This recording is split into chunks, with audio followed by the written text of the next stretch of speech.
안녕하세요. 반갑습니다. 오늘은 2016년 강원일보 신춘문예 당선작인 이청 작가의 단추를 준비했습니다. 단추, 이청. 이곳의 이름은 단추 카페다. 그러나 단추도 커피나 음료도 팔지 않는다. 단추 카페에서 파는 것은 단추를 이용해 리메이크한 물건들이다. 당신이 새로 구입한 옷을 처음 입고 나온 날, 같은 옷을 입은 사람 둘을 만났다고 치자.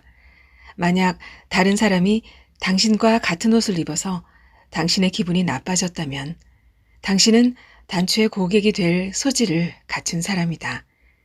흔한 폴로 티셔츠조차 단추 카페를 거치면 세상에서 단 하나뿐인 당신만의 티셔츠로 변신하게 된다. 당신을 당신만의 존재로 인정하고 만들어 주는 곳. 그곳의 이름이 단추 카페다.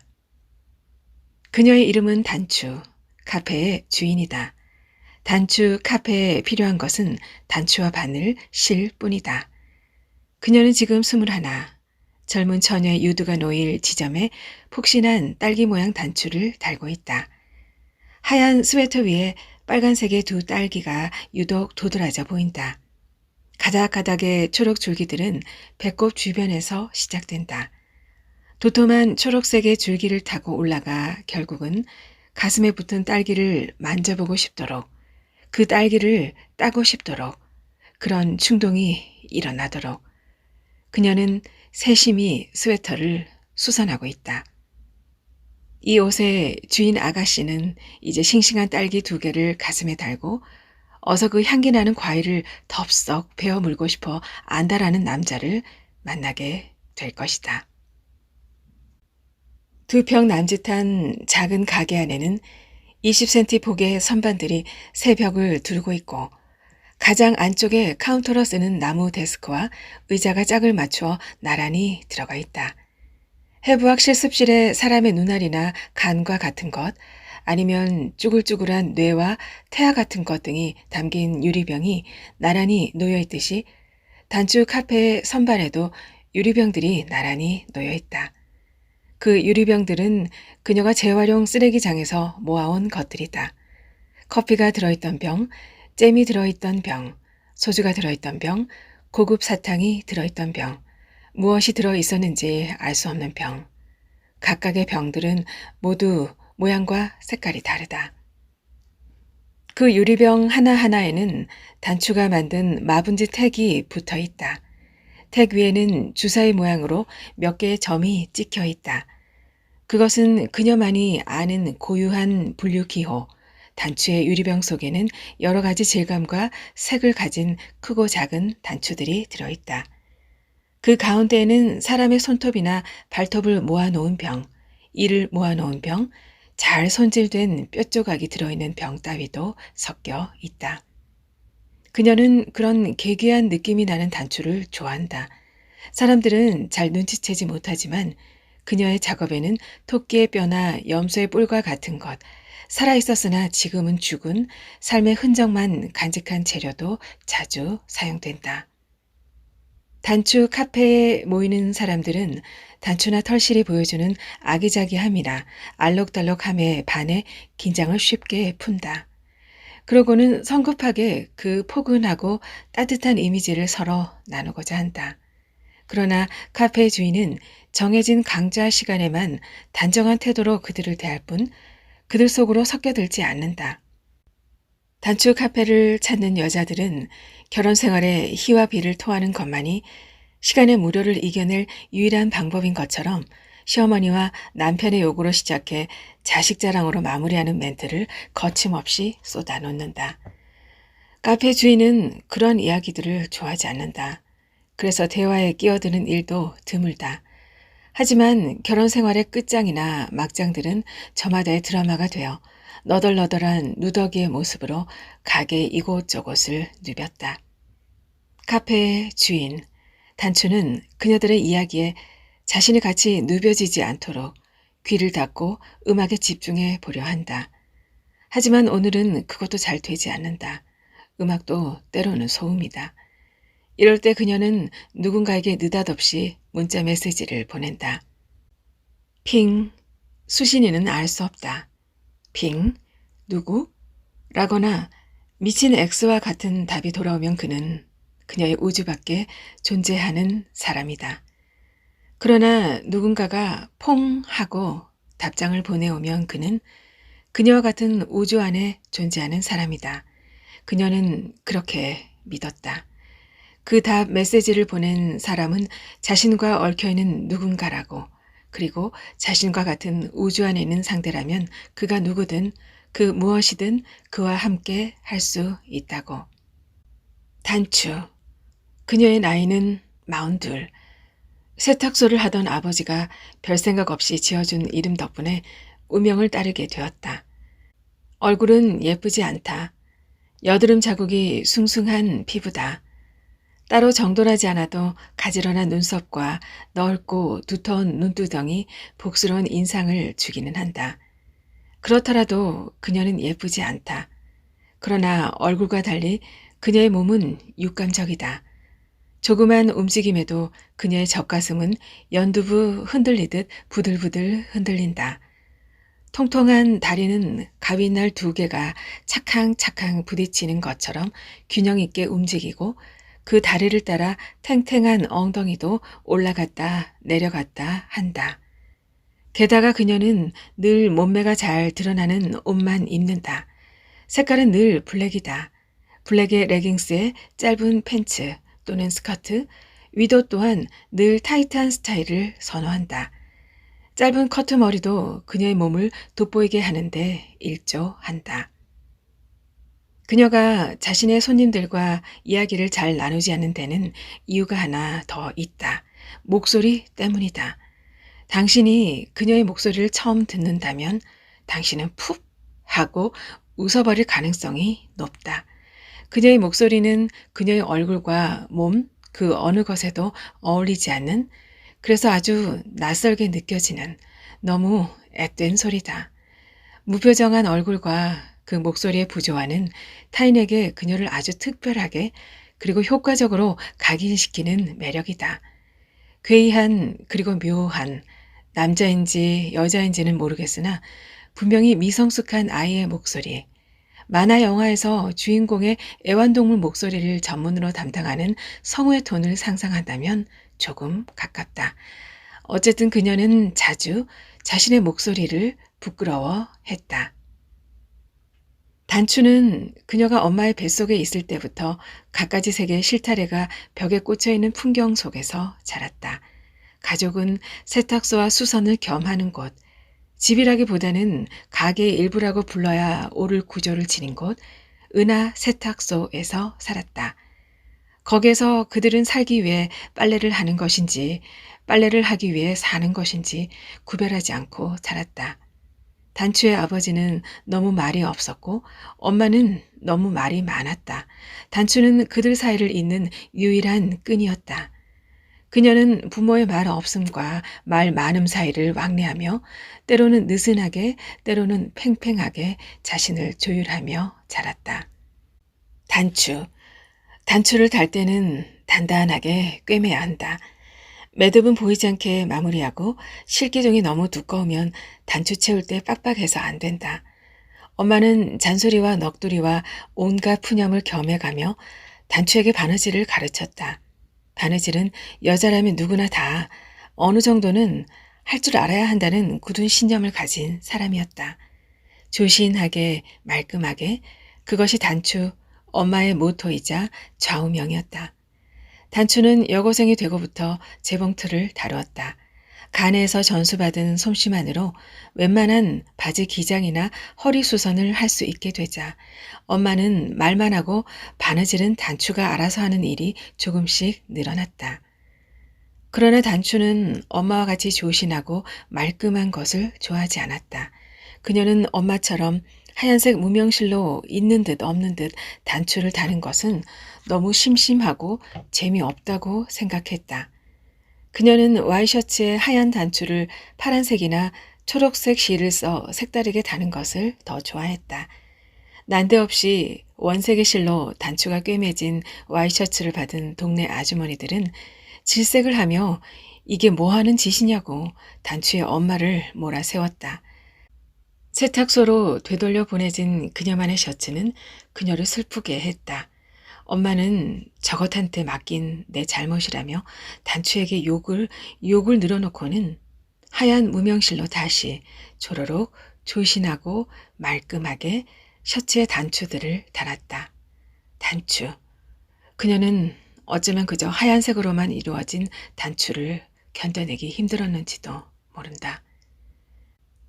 단추의 초등학교 1학년 가을, 막 8살이 된 때였다.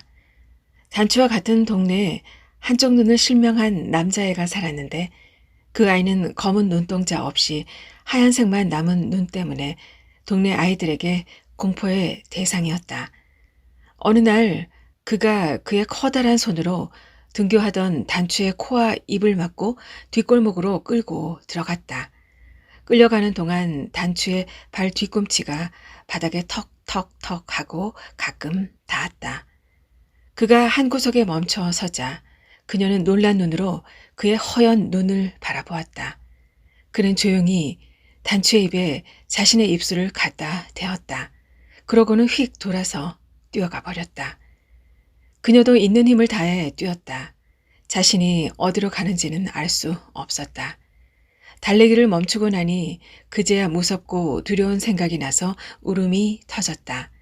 그 이후에 그 아이를 다시 만나지 못했다. 하지만 흰색 눈동자의 기억은 끈질기게 남아 사라지지 않았다. 단추는 흰색을 비롯한 모든 밋밋한 것들을 보면 그 흰 눈동자가 생각나 거북함을 느꼈다. 그 거부감은 차차 은하 세탁소 밖으로 난 작은 문을 두드리는 단추의 몸부림으로 나타났다. 하지만 그 문은 너무 자주 그리고 너무 크게 쾅 하고 닫혀버리곤 했다. 그럴 때마다 그녀는 닫힌 문을 원망하며 도망치듯 자신 안으로 숨어버렸다. 문 안쪽에서 그녀는 내내 잠을 잤다. 오래오래 자고 나면 자위행위가 하고 싶어졌다. 문을 단단히 잠그고 그녀는 자위와 자의 사이에 퍼포먼스를 행했다.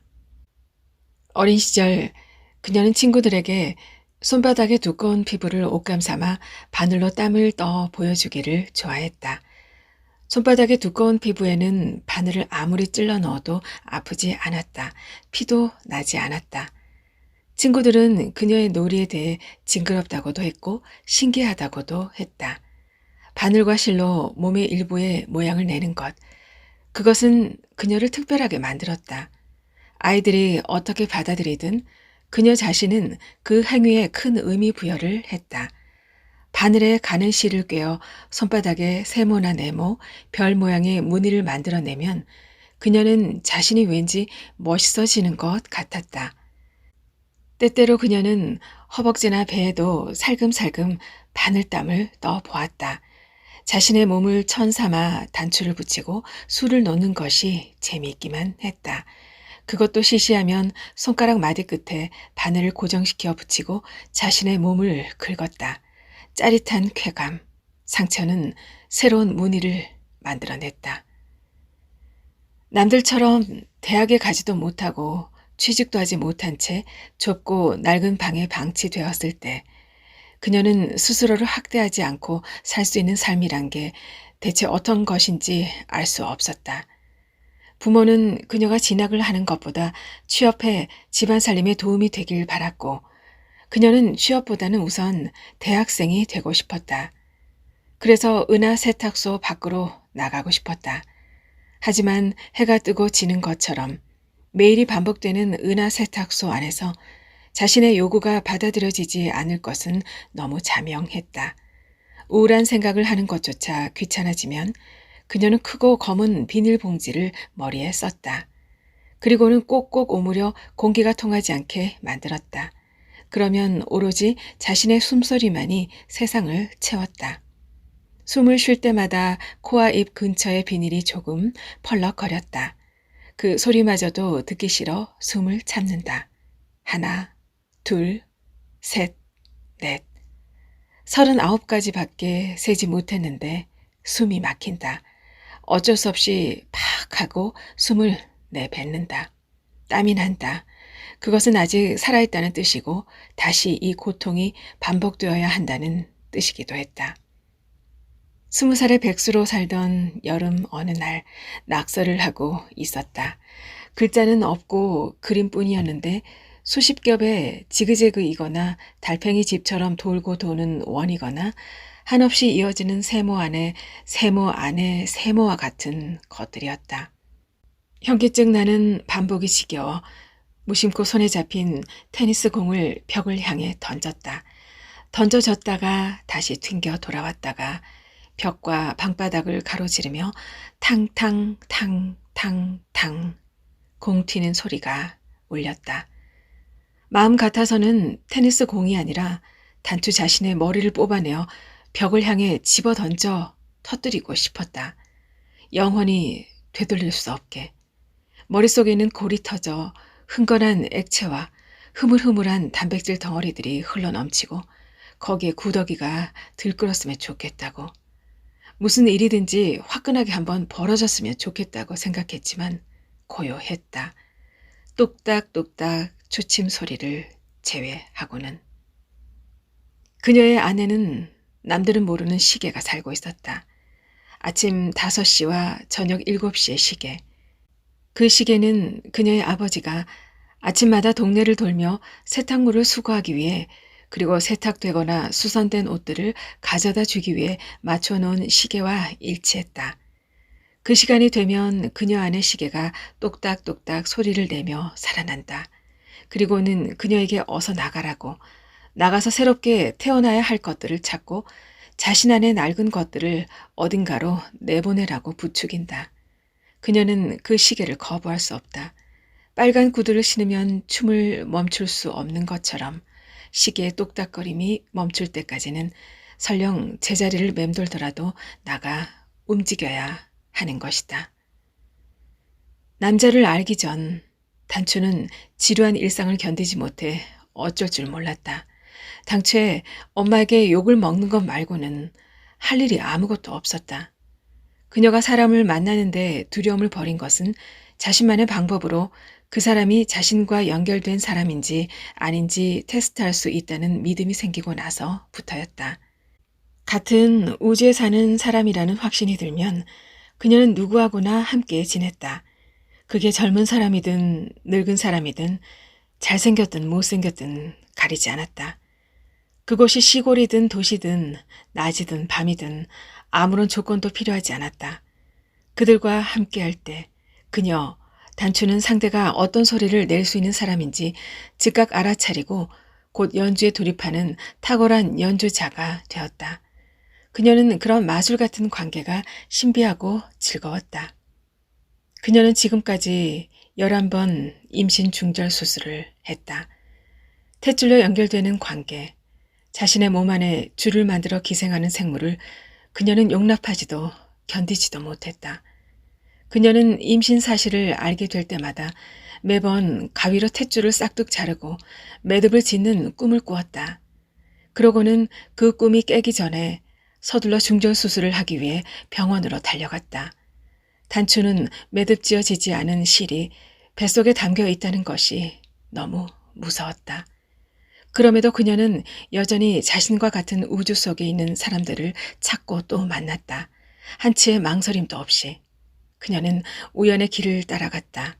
때로는 그녀 안의 시계가 그 낯선 길을 재촉하기도 했다. 은하 세탁소에는 천과 실과 단추가 널려 있었다.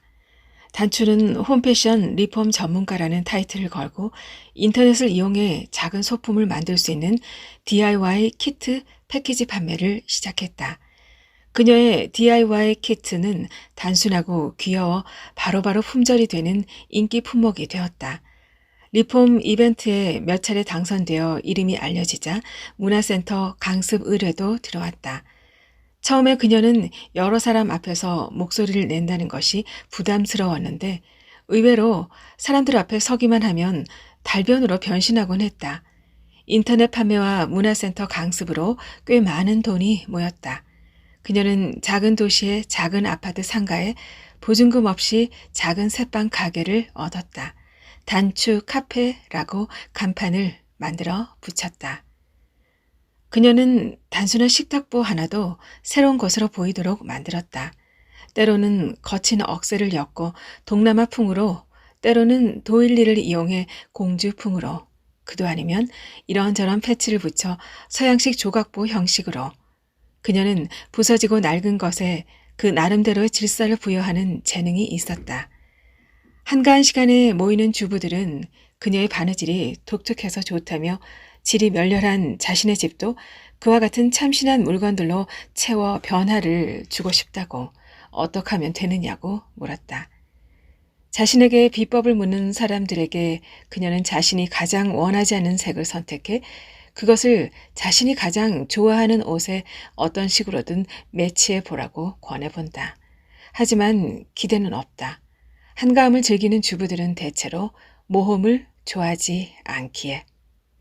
언니, 커피도 안 팔면서 왜 가게 이름을 카페라고 지은 거야?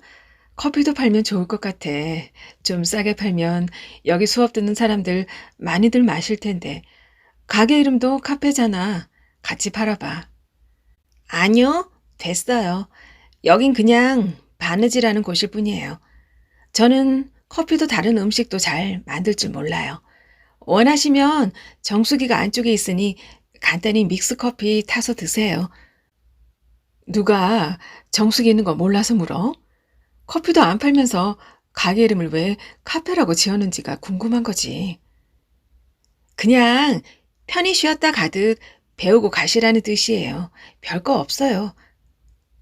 근데 있잖아. 언니 목소리는 언제 들어도 너무 신기해.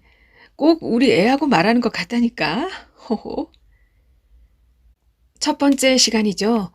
제가 여러분께 처음으로 말씀드리고 싶은 것은 단추는 단순히 옷의 부자재로 쓰이는 물건이 아니라는 겁니다. 단추는 그 재료와 종류가 다양한 것 이상으로 그 기능도 다양한 물건이에요. 단추는 무언가를 보여주는 기능을 넘어 무언가를 아름답게 만들 수 있는 그 자체로 황홀한 미적 도구라고 저는 생각해요. 그렇기 때문에 단추를 옷이나 천에만 붙일 수 있다는 편견을 먼저 버리셨으면 좋겠어요. 가방이요? 네, 물론 가방에도 단추를 붙이죠. 하지만 상식을 깨는 생각은 아니에요. 가방이나 신발 아니면 귀걸이나 목걸이 같은 장식성이 강한 물건들에 단추를 붙여온 것은 오래되었어요. 그보다 제가 상식을 깨는 다른 예를 좀 들어볼까요? 단추는 그릇에도 가구에도 가전제품이나 자동차, 심지어는 사람의 몸에도 붙일 수 있어요. 극단적인 예를 좀 섞긴 했지만 그만큼 단추의 활용도가 높다는 말씀을 드리는 거예요. 단추란 그야말로 다기능적이고 다활용적인 물건이죠. 오늘 여러분은 초급 첫 번째 작품으로 싸게 단추를 이용한 머리끈을 만들 건데요. 길거리 지나다니면서 가끔 옷과 머리끈의 천을 동일한 사람들 보면 좀 답답하다 싶으면서도 어떻게 맞췄나 하는 생각 드신 적 있죠? 싸게 천을 이용하면 옷뿐 아니라 신발이나 가방 아니면 커튼이라든지 이불과도 같은 무늬로 단추를 만들 수 있어요. 통일감을 줄 수 있다는 장점이 있죠. 오늘 제가 준비한 천은 가장 일반적으로 쓰이는 체크와 하트 무늬, 그리고 장꽃 무늬가 있는 리넨이에요. 싸게 단추를 만들려면 기계가 필요한데요. 오늘은 일단 제 것을 쓰기로 해요. 혹시 싸게 단추를 좀 더 많이 만들고 싶은 생각이 있는 분은 기계를 하나 장만하셔도 좋겠죠? 하지만 수강하시는 동안은 제 싸게 단추 제작 기계를 늘 사용하실 수 있도록 비치해 놓을 테니까 마음껏 쓰세요. 자, 그럼 시작해 볼까요? 저녁 강의가 끝나고 난 뒤 그녀는 가게 안의 조명을 모두 끄고 데스크 위에 컴퓨터 화면만 파랗게 남겨 두었다. 그러고는 기다리던 전화를 받는다. 단추는 지금 전화기 저편의 상대에게 특별한 요구를 하고 있다. 자, 옷을 벗어요. 아니, 팬티는 벗지 않아요. 어둠 속에서 그녀는 조용하고 느릿하게 낮의 일상을 정리한다. 됐나요? 좋아요. 그럼 이번엔 차렷 자세를 해보세요. 트렁크 팬트를 입었나요? 삼각 팬트를 입었나요? 삼각이군요. 좋아요. 이제 손이 팬트를 통과하도록 해보세요. 네. 차렷 자세를 하는데 손이 팬트를 통과하게요. 천들은 차곡차곡해 제자리에 넣고 주문한 포장 재료들도 정리함에 보기 좋게 치워놓는다. 그런 후에는 손바닥을 펴세요. 쫙 하고 펴요. 됐나요? 그럼 그 손바닥이 앞을 향하도록 하고 팔꿈치를 몸에 좀 더 밀착시키세요. 네, 허리예요. 그리고 무릎을 붙여요. 가능하면 몸에 틈이 없도록 하세요. 팔과 다리를 몸에 꿰매 붙였다고 생각하고 모두 몸에 꼭꼭 붙여요. 이번에는 퀼트반 회원들이 빌려쓰고 남겨둔 골무들을 유리병에 모아 담는다. 퀼팅에는 역시 스테인리스 링 골무가 가장 편하다. 그녀는 쨍그랑 소리가 나게 마지막 골무를 넣고 유리병에 뚜껑을 닫는다. 당신의 몸은 일직선이 되었어요. 숫자 1처럼 보이네요. 완벽한 인체로군요. 아름다워요. 자, 긴장하세요. 나무 같은 당신의 몸이 제 앞에 서 있군요. 당신은 이제 눈을 감아요. 나는 당신에게 다가가요. 아니요. 자세가 흐트러져서는 안 돼요. 좋아요. 먼저 당신의 속눈썹에 키스하겠어요. 부드러운 눈썹이네요. 다음은 당신의 귓바퀴예요. 작고 예쁜 귀군요. 귓바퀴를 타고 내 혀가 움직여요. 간지러워도 자세는 유지하세요. 당신의 머리카락을 만져요. 손가락으로 머리카락을 빗어내려요. 그리고 당신의 입에 키스해요. 아니, 아직 입을 벌리지는 말아요. 내가 3번 뽀뽀하고 내 혀로 똑똑 당신의 입술에 노크를 하면 그때 입술을 열어주세요. 좋아요. 똑똑 우리의 혀가 만나요. 얽히고 또 얽혀 다시 풀어낼 수 없을 것처럼 혀들이 트위스트를 시도하네요. 대자 바늘 하나가 마우스 옆에 놓여 있다. 이불을 꿰맬 때 쓰는 10cm 바늘이다. 낮 수업 중 누군가 신기하다며 꺼내보고는 제자리에 다시 넣지 못해 책상 위에 급하게 올려두고 간 것이다. 어때요? 흥분되나요? 당신은 차련만 하고 있으면 돼요. 난 당신의 쇄골을 지나 당신의 작고 검은 젖꼭지를 애모할 거예요. 조금 딱딱하군요. 내 혀가 부드럽게 당신의 젖꼭지를 달래요. 그리고 당신의 등으로 올라가 당신의 척추뼈 하나하나를 만져요. 손이 피부를 뚫고 들어가 뼈 하나하나를 연결하듯 천천히. 그리고 다시 당신 앞으로 돌아와 무릎을 꿇고 앉았어요. 어때요? 그녀는 손에 들고 있던 바늘의 혀끝을 살짝 찔리고 만다. 오늘은 너무 이른데요. 통화 시간이 10분도 되지 않았어요. 알았어요. 차렷 자세가 당신을 긴장하게 만들어서 그런가 봐요. 다음에 또 전화할게요. 잘 자요. 끊을게요. 전화 저편의 남자는 그녀의 목소리에 흥분한다. 그는 그녀의 핑에 2초 만에 퐁 하고 답을 해왔다. 그녀는 그날 저녁 신사동에 있는 그의 사무실로 찾아가 그를 만났다. 남자는 그녀를 보자마자 누구인지 묻지도 않고 명함을 건넸다. 그녀는 명함을 가지고 있지 않아 옷에 붙어있던 단추 중 제일 큰 것 하나를 뜯어 그의 손에 쥐어주었다. 그게 끝이었다. 며칠 후 남자가 그녀에게 전화를 했다. 그리고 폰으로 원한다고 말했다. 그녀는 흔쾌히 응낙했다. 그는 아내와 관계하지 못한 지 오래되었다고 자신이 불능이라고만 생각했는데 단추의 목소리가 몹시 흥분을 일으킨다며 하지만 불륜을 저지르고 싶지는 않다며 가끔 폰으로 해줄 수 있는지 조심스럽게 물어왔다. 그녀는 할 수 있다고 단호하게 말해주었다. 단추 카페에서 밖을 내다보면 건너편 자리에 늘 한 남자가 서 있다. 그 남자는 지금도 그녀를 보고 있다. 그녀는 조개 껍데기로 만들어진 단추를 꺼낸다.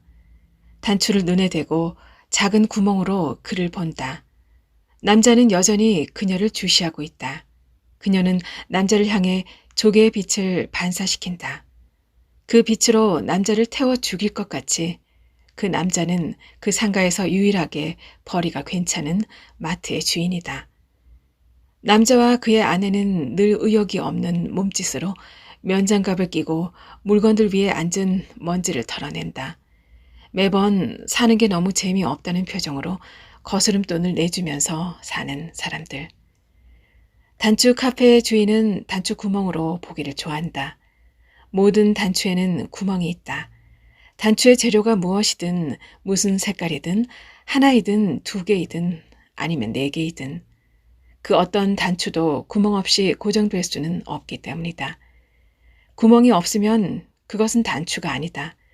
그녀는 단추에 난 작은 구멍을 통해 세상을 바라본다. 구멍이 너무 작아서 세상이 잘 보이지는 않았지만 그것만큼 흥미롭게 세상을 볼 수 있는 방법이 달리 생각나지 않았다. 그녀의 작은 구멍에 자주 비치는 남자는 저편에서 늘 기다리고 있었다는 듯 축 늘어진 어깨를 겨우 지탱하며 그녀를 마주 바라본다. 가게에 새로운 사람들이 찾아왔다가 단골이 되었다가 사라져버리고 다시 새로운 사람들이 빈자리를 채우기를 계속하는 것처럼 그녀의 남자들도 바뀌고 머물렀다 다시 바뀌는 순환이 계속되었다. 그녀는 그들과 한 몸이 되었다가 두 몸이 되었다가 세 몸이 되었다가 다시 한 몸이 되었다가를 계속했다. 그녀는 자신의 사랑이 재활용이라고 느꼈다. 어쩌면 그녀의 생 자체가 재활용인지도 모른다고도 생각했다. 상처받은 눈빛으로 위물을 갈구하는 사람들을 보면 단추, 그녀는 그들을 좀 더 빛나게 만들어주고 싶다고 느꼈다. 상처는 어차피 흔적을 남기지 않을 수 없으므로 그 흔적이라도 아름답게 만들어주고 싶었다. 마트 주인 남자를 만나기 전 그녀는 편의점 앞에서 맥주를 마시고 있었다. 남자는 슬그머니 그녀의 앞자리에 앉았다. 마트의 문이 잠기고 남자의 아내가 집으로 먼저 돌아간 늦은 밤이었다. 그녀는 남자에게 한잔 하겠냐고 물었다. 그는 소리는 내지 않고 고개만 위아래로 끄덕였다. 편의점 유리벽 안쪽을 향해 그녀는 캔을 들어 보이며 손가락 두 개를 펴 보인다. 편의점 주인이 맥주캔 두 개를 들고 나온다.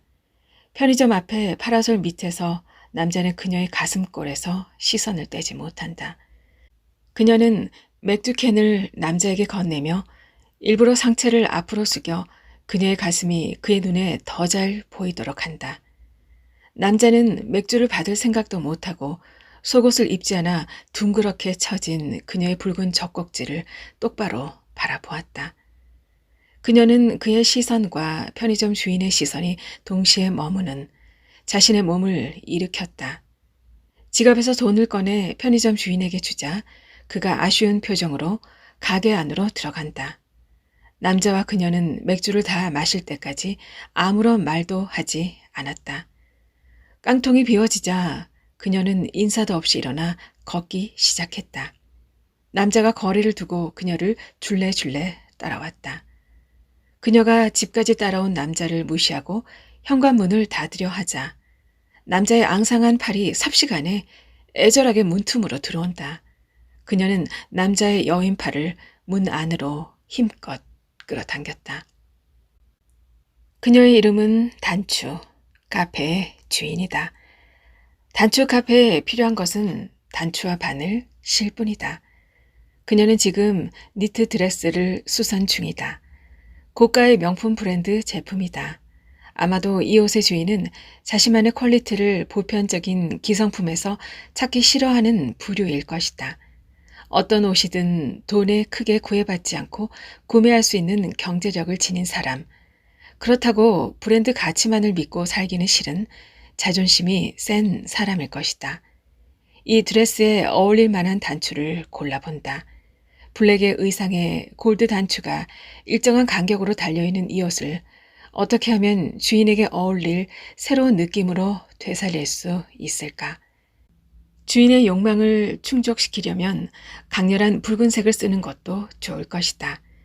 그러나 단추 카페에서 그 옷은 이미 가격과 상관없이 얌전히 또 다른 상처를 기다리는 물건일 뿐이다. 밋밋하고 단순한 느낌의 변화를 주기 위해 골드 버튼들을 떼어내고 진주 단추를 프리 패턴으로 단다.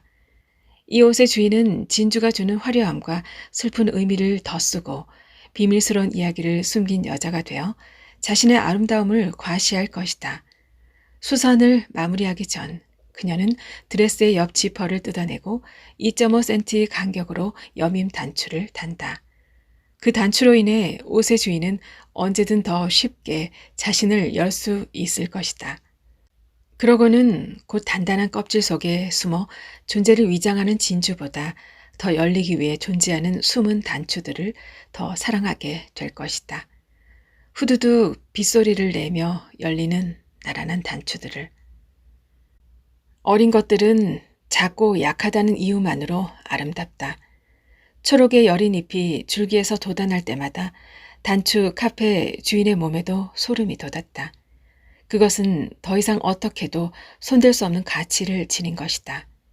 그런 식의 아름다움에 단추의 손길 따위는 필요치 않았다. 그래서 그녀는 그런 아름다움을 혐오했다. 그녀는 가게 한편에 놓인 나무의 줄기를 따라 연두색의 작은 잎들이 새로 돋아날 때마다 그것을 똑똑 부러뜨렸다. 그러고는 실로 단추 열매를 달았다. 채도가 높은 원색의 단추들이 나무에 대롱대롱 열매로 열렸다. 단추 카페의 물건들은 그렇게 생명이 없는 것과 있는 것 사이를 오갔다. 산 것이 죽고 죽은 것이 살아나고 산 것이 죽었다가 다시 또 살아난다. 따로 모아둔 단추 카페에 사가 부서지거나 조각난 단추들을 합해 놓으니 15리터 철제 양동이 하나가 가득 찬다. 단추가 가득 담긴 양철통에 손을 넣어본다. 차가운 단추의 알알이 손에서 미끄러진다. 단추들을 하나하나 집어내며 그동안 만난 얼굴들을 떠올려본다. 많은 사람들을 만난 것 같은데 겨우 42개. 단추의 나이에 멈춰 더 이상 기억나지 않는다. 그동안 만난 수강생만도 수백 명은 될 것 같은데 모두 눈, 코, 입이 사라진 하얀 얼굴들이다. 단추를 골라 새로운 얼굴을 만들어 본다. 눈이 너무 크거나 입이 너무 작은 얼굴들. 그러나 단추 카페에서는 그런 얼굴들을 환영한다. 모나고 뒤틀린 것들도 그 나름대로의 자리가 있는 곳이니까. 깊은 밤, 단추가 단추 한 양동이를 들고 동네의 낡은 놀이터를 찾아간다. 신발 속으로 모래가 들어가 맨발의 발바닥이 까끌까끌하다. 충전 시 글루건을 점검하고 어둠을 응시한다. 단추를 한 움큼 주머니에 넣고 먼저 정글짐의 맨 꼭대기로 올라간다. 정글짐의 맨 윗면에 글루를 쏘고 나서 오톨도톨 촉감이 강한 단추들을 붙이기 시작한다. 다음은 미끄럼틀이다. 맨 위에 계단에 부서지지 않는 종류의 단추들을 다닥다닥 붙여둔다. 뱅글뱅글 돌아가는 지구 위의 중심에도 햇빛에 반짝반짝 빛날 유리 단추들을 잔뜩 붙인다. 마지막으로 그네에는 줄이 매달린 봉에 붙이기로 한다. 그네가 흔들려 내려왔다 올라가기를 몇 번이나 계속해야 했다. 흔들리는 그네를 타고 부들부들 떨며 단추를 붙이려 하면 어느새 글루가 말라버려 쏘고 붙이고 쏘고 다시 붙이고 쏘고 또 붙이기를 반복했다. 그네 봉을 남은 단추로 덕지덕지 채우고 나니 허리가 끊어질 것처럼 아파왔다. 그렇지만 정글짐의 맨 꼭대기까지 올라간 아이들만 만질 수 있는 단추. 미끄럼틀 계단을 끝까지 올라간 아이들이 밟게 될 단추. 돌고 또 돌아도 중심만큼은 그대로 빛날 단추. 그리고 하늘 끝까지 올라갈 듯 다리를 구르며 그네를 타는 아이의 시선에 부딪힐 단추를 생각하니 꽤 멋진 단추 놀이터를 만든 것 같다. 미명. 단추 카페의 주인은 놀이터 가장자리에 놓인 벤치에 앉아 있다. 조금 남은 글루를 이용해 모래가 잔뜩 들어간 뾰족 구두의 굽에 굴곡 없는 메탈 단추를 하나씩 붙인다. 눈을 감고 얼마가 흘렀을까? 2분? 3분? 단추가 단단히 붙자 빈 양동이를 든 그녀가 일어나 걷기 시작한다. 세발뜨기의 지그재그 동선이다. 시멘트 바닥에 부딪히는 메탈 단추의 경쾌한 소리가 놀이터 주변의 새벽을 울린다. 딱딱 딱딱 딱딱 딱딱딱 딱딱딱 딱딱 딱딱. 잘 들으셨나요? 이어서 이청 작가의 수상 소감도 함께 하겠습니다. 무엇이 될지 모르는 잡동사니를 한가득 끌어안고 산다. 이름도 없이 그냥 무엇들로 처박혀 있는 것들을 왜 버리지 못하냐고, 두고 보라고, 지금 쓰지 않는 것은 앞으로도 절대로 쓸 일이 없을 거라고, 버리고 주려 가벼워지리라고 한다. 그런데 왠지 그럴 수가 없다. 그것들과 더불어 다시는 꺼내지 않고 오랜 시간이 지나 빛바랜 누더기로 버려질지 모르는 어떤 시간들을 품고 있어서다. 0.1mm의 바느질 땀을 뜨뜻한 글자 한 글자를 적어가며 그런 시간의 의미를 새기다 보면 그 안에서 반짝 빛나는 순간을 만나기도 한다. 그것으로 만족한다. 내 안의 작은 우주, 보리와 그런 작은 시간들을 나누고 싶다. 이토록 영리한 삶에 서툰 나를 지켜준 부모님과 가족에게 고마움을 전한다. 서종택 선생님과 은사님들께 공을 돌린다. 소설의 길을 열어주신 심사위원 선생님들께도 감사 인사를 올린다. 그리고 무엇보다 아무도 시키지 않은 일을 하느라 애쓴 나의 밤들에 토닥토닥 위로와 격려를 건넬 수 있어서 기쁘다.